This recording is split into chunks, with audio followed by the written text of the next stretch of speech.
Hi everyone, your local hipster here, and it's time for a review of the new Tame Impala record, The Slow Rush. Tame Impala, what can I say? Tame Impala has been a long-running act, and this is their fourth studio album, and it has been 10 years since the band debuted back in 2010 with the album INTERSCOPE, and that was an album where a lot of people were like, yes, this is a band that sounds like they have a good and bright future ahead of them. And their follow-up to this album, 2012's Lonerism, saw the band improve on all fronts with a more enjoyable and more personality-driven album. Because it definitely felt like on INTERSCOPE they were wearing their influences on their sleeves maybe a little too much. However, in 2015, the band changed their style a little bit more on the record Currents. That album saw the band dive more into synthesizers and effects. Not saying that those elements weren't incorporated onto their previous two albums, but it was shown in spades on this record. And it's been 5 years since that album, or at least it's coming up on 5 years since 2015's Currents. We have been teased by Kevin Parker and company for this album.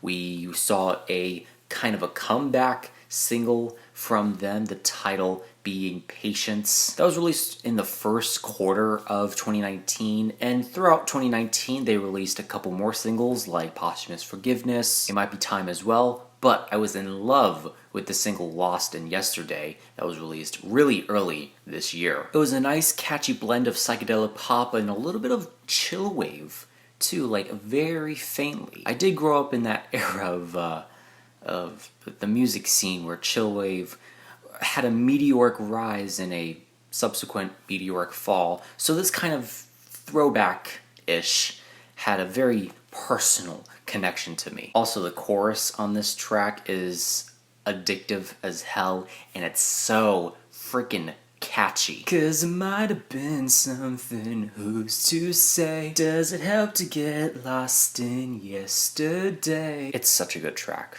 It's such a good track. It's one of the best of this year, no doubt. So with this single in mind going into this record, I was hoping and praying that I would like this album. Because believe it or not, I have never been the hugest Tame Impala fan. I did like their albums up until this point. I've never loved a lot of the deep cuts on some of the records, but I've never been completely dismissive of the band either. I thought they had potential, but I've never seen it completely realized. And unfortunately, I'm not seeing that potential on this record either. I actually think this is one of their weaker albums, in all honesty. That's not to say that there aren't highlights on this record.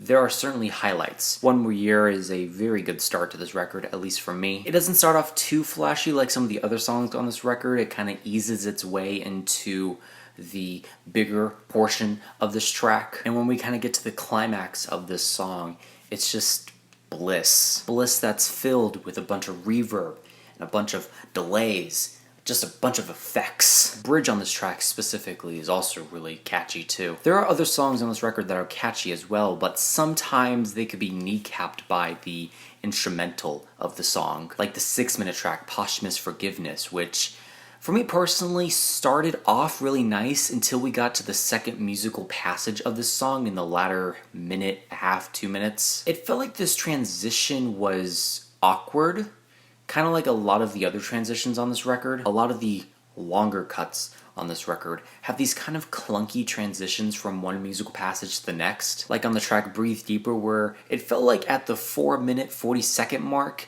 someone was picking up the needle on the vinyl and quickly put it down again, but you never got that full resolution sound back. It was a moment that made me question whether or not the song cut off in the actual process of me listening to this record. Tomorrow's Dust also has a similar problem as well, but instead of actually feeling like someone picked up a needle, it felt like someone just stopped the track. And then you have a sound of, I guess, I don't know, a studio, someone like recording, or it's a ballroom after everyone's gone and it's just the sound people coming on stage and taking everything off and putting it into boxes. Maybe they have some songs playing in the background. I really don't know why this was even added. It felt like the song could have ended properly, but it was just abruptly cut and that was placed onto it. The album starts to pick back up with the next track, On Track, which isn't a highlight per se, but it does have a nice mood, a nice vague mood to it that I can kind of get washed in. The song is just flowing, and reverb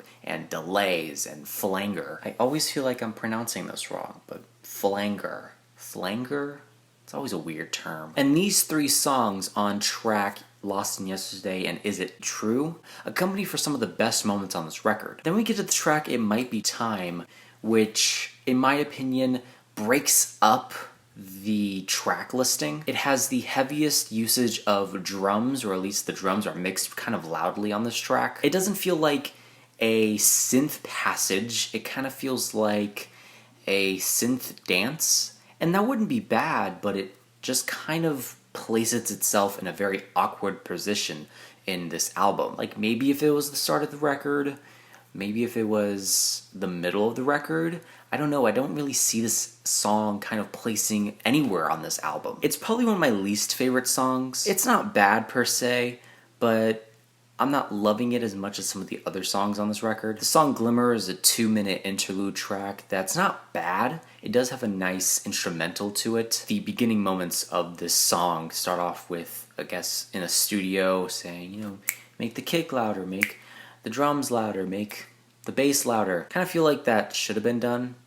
Maybe a little bit. The album ends with the track One More Hour, which for me, I think ends the album off really nicely. It kind of feels like the ending to an album, or like the ending to kind of like a rendezvous with your lover on the beach at sunset. Once the song actually flourishes into something, it's really blissful, really beautiful. It has that nostalgia feel to it, along with a lot of the other songs on this record, no doubt. I think Kevin Parker and company have really done a good job with incorporating that nostalgia factor into their music, at least post Currents. The last moments of this song in particular have a playful side to them. It kind of feels like Kevin is playing around with some effects, some synthesizers. However, it kind of feels like it worked in their favor. Like, I will say, yes, it feels like they're just playing around, but it also feels like it's kind of leaving us out, kind of exiting us out of the record. It feels like we're coasting out on an instrumental. As an entire album experience, would I want to listen to this entire album to get this one song? No, I would much rather skip to it. Or maybe start at track 7. I can probably deal with It Might Be Time, but the first half of this record for me is just kind of hard to get through.